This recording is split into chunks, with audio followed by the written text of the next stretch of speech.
Thank you very much. It's a real honor to be here today. I will say that was a tough act to follow, so I'll do my best.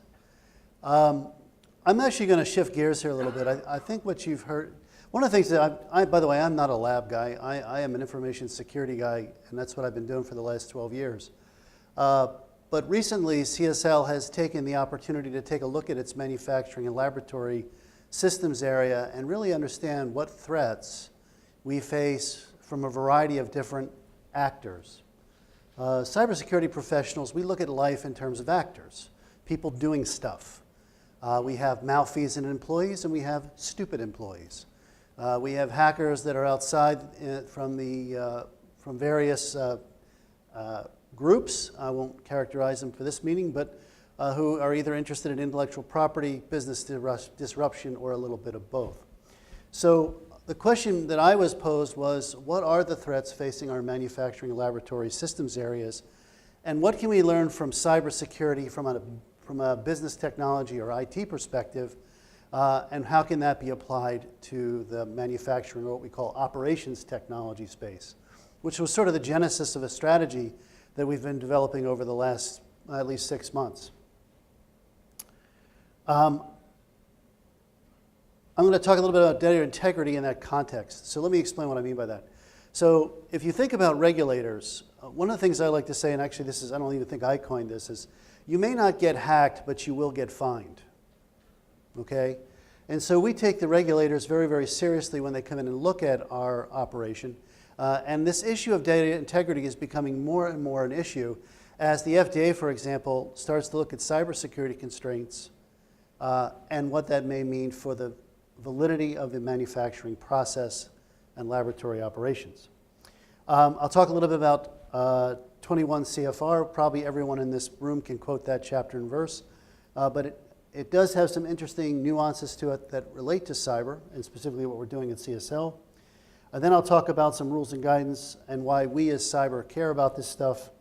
And then specifically a set of controls that we're putting in place that historically have been, again, focused on IT systems, but have very much a role to play in the operations technology space. So first, let me say this. I'm acutely aware that OT people look at life a lot differently than IT people do, or as we say in CSL, business technology people do. From the standpoint that their drivers are really about quality, safety, and resilience, they want to make product. We heard earlier this morning about the fraud triangle, about pressure and opportunity. Getting product out the door is what we do.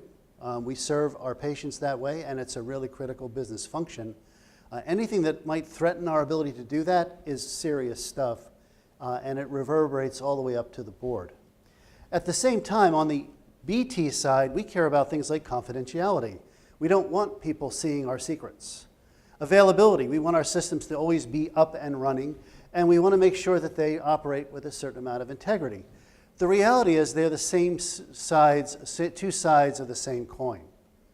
And that when you cut through the various semantic differences between the two groups, you find out that the goals and outcomes are about the same, even though the frame of reference or the context is different. Now, the key pillars that as I've identified in the data integrity discussion are really these. First of all, you've got to know who people are and what they're allowed to do. One of the reasons I was so interested in identity and access management, which I'll talk about momentarily, is that I can't secure anything unless I know who people are and what they're allowed to do. If they're an employee or what we call contingent worker, a contractor, what's their role? What are they allowed to do? If they're an alien, they're an attacker who comes in from the outside, I don't want them doing anything. So identity really is the first step in securing the enterprise. The second piece of, and that was what we would call authentication. The second piece of this is authorization. This is a finer grained view of identity. This says, okay, I'm at Ferrara and I'm allowed to operate these centrifuges and this chromatograph, but nothing else because I'm not trained on it. I can't work on any other piece of equipment because I don't have the skills to do that. And so one of the key elements of our program is to link identities with training plans and training profiles, so that when we let someone loose in a plant, they're not going to shoot themselves in the foot because they're not qualified to do so. At the same time, related to that is the ability to audit and then log people's behaviors. Most of the security events that I have been involved with throughout my career in the last 12 years, it has been possible to go back in time and look at logs and see what happened. Now, one of a hacker's favorite techniques is to actually try and delete those logs and get rid of those logs. And so protecting those logs becomes a really important element of any security program, and that's absolutely true in the manufacturing and laboratory space. And then related to that is architecture. Unless this is designed to all work together, supportive in terms of its structure, the way identity works with the Active Directory or directory systems, the way it works with access to control rooms in terms of physical access control, these sorts of things, we have a very porous security model, meaning that people can circumvent that and break the security model and then cause a great deal of harm. Now, all of that wouldn't work without policies, standards, and procedures. And so training people on policy, well, what does it mean to have good access control in a laboratory environment? Let's talk about that. First of all, we need a policy. We're going to have good access control in the laboratory environment. Then we're going to have standards to define success. What does success look like? And then what are those procedures to make sure that when we walk into that control room, we have done a good job of access control, we have logged that access, we've made sure that individual is qualified to do what they say they're going to do, and we get a successful batch or we get a successful outcome from that perspective. Now you notice that I am interchanging business technology and operations technology ideas because, as I said in the beginning of this talk, they're really related to each other. Now, data integrity as we're defining it right now, and these are pretty standard definitions, are completeness, consistency, and accuracy of data. We've actually heard a number of speakers today talk about accuracy of data.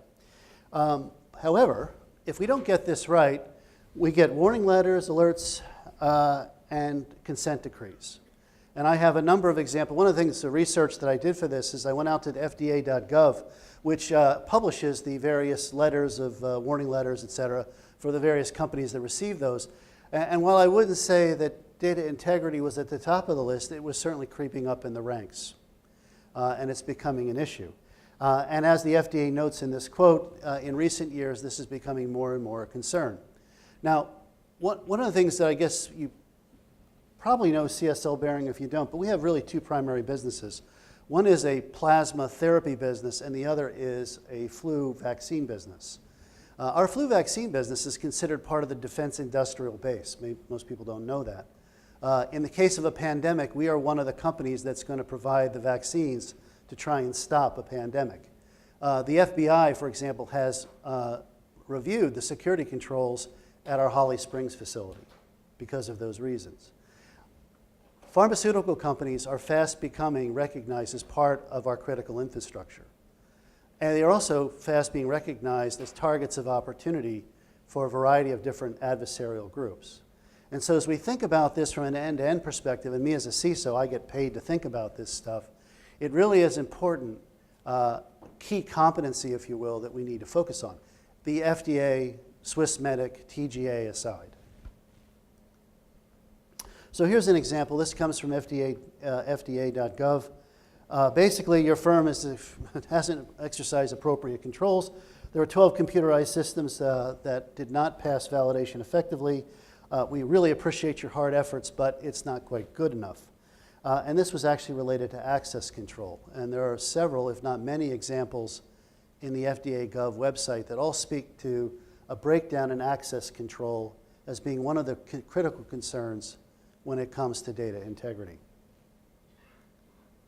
So what we need to do is we need accurate copies of records. So this is just a sort of a laundry list of what we look for when we think about data integrity from a systems perspective. Accurate and complete copies of records. Human readable. Although there may be electronic, they have to also be available in a human readable way, and electronic as well. They must be suitable for inspection, review, and also so that the regulator can put them under his or her arm and walk out the door with them to do subsequent reviews at a later date. They must be secure. They must be, well, ideally computer generated. We're actually receiving a fair amount of feedback that paper records are not going to be adequate anymore. and what the FDA will be expecting is electronic records going forward. So it's something we're actually very concerned about, and that they're time-stamped so that we can prove that they haven't been tampered with. They haven't been changed. One gentleman's presentation this morning, he spoke about paper records and the ability to take a pencil or pen and strike out some data and then write something in the margin or overwrite the data. That's a no-no, and that's something that we see as a trend that the regulators are moving away from, and they want to see auditable electronic records. And what that means is that, again, as I've talked about, authorized individuals, only allowing authorized individuals to actually create this data, or work in these systems and create this data, electronically signing those records, and then logging that. Now, one of the things I'll also mention is monitoring. This has got a mixed connotation, I'll say it this way. But I don't know, for me, there's familiar with the Hawthorne effect, but the Hawthorne effect is a reasonably well-known psychological effect, which was done, I think, in the 60s, early 60s, where they looked at two populations of college students.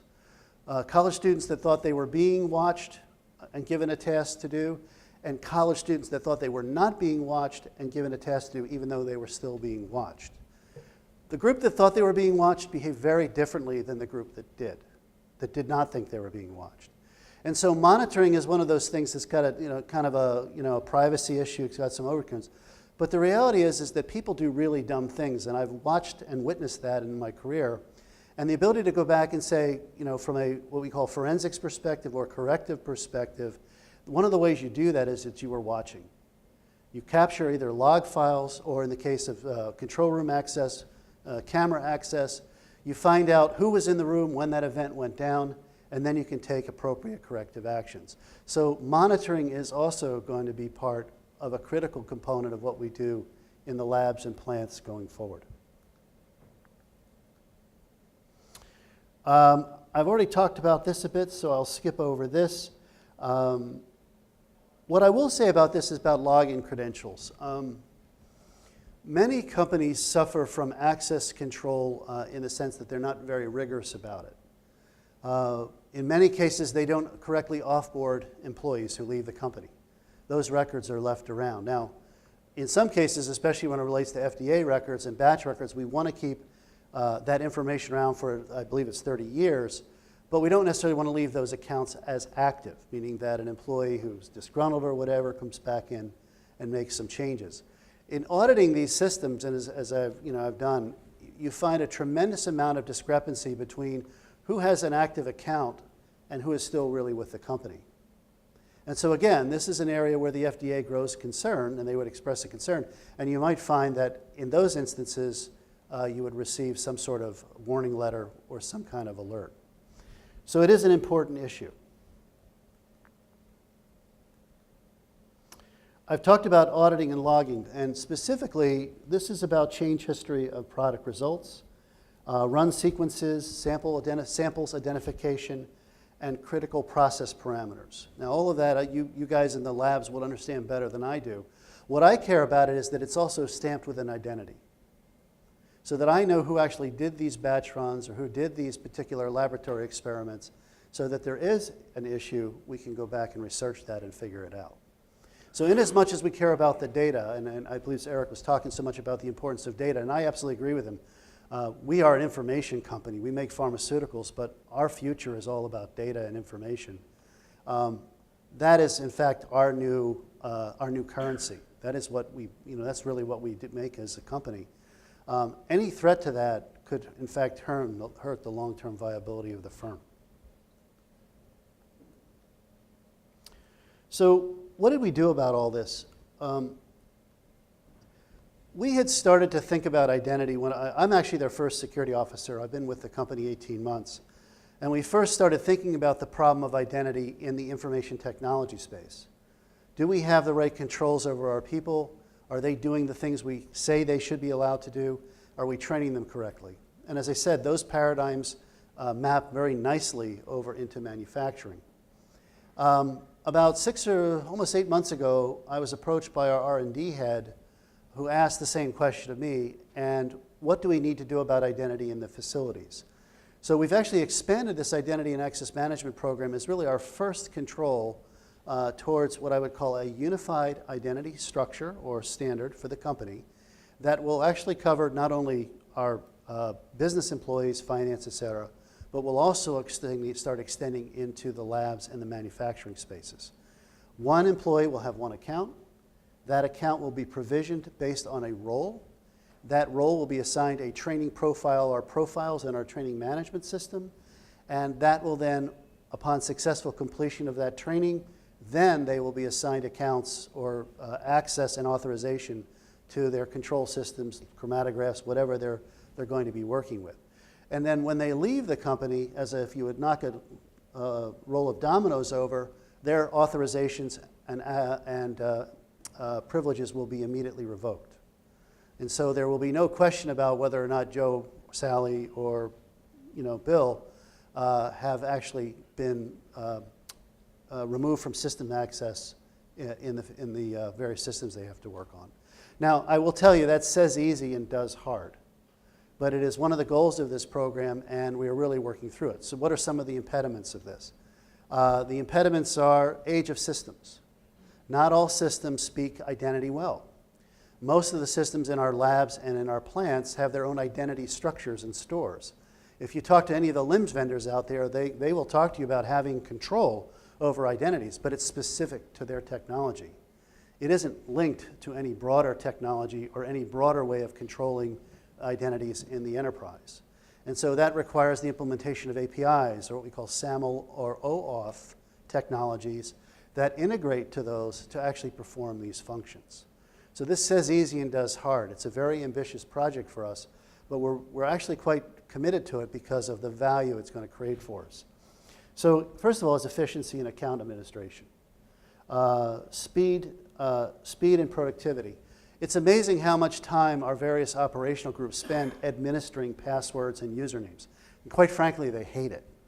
It is a pain in the neck, and somebody's got to do it. And instead of making product or doing new R&D work, doing clinical trial work, they're in there fiddling around with usernames and passwords. And that's a real problem for us. I mentioned offboarding and onboarding. It is much faster to offboard people when we can, through a HR transaction, say, Bill's no longer with us as of Friday, and those privileges go away. It's less expensive in the long run to manage because we have quite a few less people working on this problem. And we view this, as I said at the beginning of this talk, as a core competency in the cyberspace. We call this enterprise-grade identity management. Threats. There are a lot of threats when identities go wrong. The first and foremost that I worry about is a rogue employee. If we terminate someone and we don't really terminate them and they are able to gain access to our systems, that could be bad. I've been involved in one situation like that where servers were destroyed by this malcontent individual. It is very expensive to continue to grow. CSL Behring is growing at about 15–20% a year. We have a goal right now. We are a $6 billion biopharma. We will be $10 billion by 2020. So we're growing about a little under $1 billion a year in revenue. We're also growing in employment at about 12 to 18% a year. So to keep track of all of these new hires, all these new people that are flooding into the company, unless we do something like this, this will quickly spin out of control. A few years ago, we were a $2 billion sleepy little biopharma. Now we're much different, and this requires a very different approach to the way we handle our identity problem. Protecting information is our most important job. Even though I say I protect patients, donors, and brand, if you look, I know it's a little small, but you realize that all the things that underlie the patients, donors, and brand are information. Covigilance data, production data, product quality, et cetera. All of this is related to how we serve our patients and how we actually do business. So it's absolutely critical for what we do. And there's huge opportunities. So as I talked about just the efficiency issue, but when it comes to the whole question of how we actually interact with people or customer experience, the fact that they can get a credential the day they pass their training so that they're absolutely ready to work on day one is really an important thing. And you'd be amazed how frustrating it gets when you've been on the job 4 or 5 days and you still can't get access to the systems you're supposed to have access to. Well, I think we're running out of battery here. Oh, so what this project started out was for an attempt for us to implement a security control, just one security control in our IT space. And then based on a number of issues that we've identified in the manufacturing, laboratory spaces, operations, technology space, we realized this had direct applicability there as well. What we're now doing is the architecture. Remember I said how important architecture is? We're now doing the architecture work to not only look at new systems. We're building actually a new facility in Switzerland right now, in Lengnau, Switzerland, new state-of-the-art facility. That will be integrated into this identity system relatively easily because of new technology. But we have plants that have MES systems that are 20 plus years old. And so there, when we think about that, that becomes a little stickier in terms of how we implement this. But suffice to say, it is going to be done, and it will be a goal, but it is work to be done. But that's why architecture is so important. The streamlining of provisioning and deprovisioning, the integration of training and training plans, all important. And then the ability to log and absolutely know that this was the individual that created that batch record. We absolutely know this was the individual that changed that batch record from a regulatory perspective, all drive this. And then lastly, I'll just mention single sign-on. That's this idea that I only need one username and password. Even though I might have access to 20 systems, I only need one username and password to do what I got to do. And the system is smart enough, it has the context or the semantics to know that I am able to operate these types of equipment or this type of area in our process.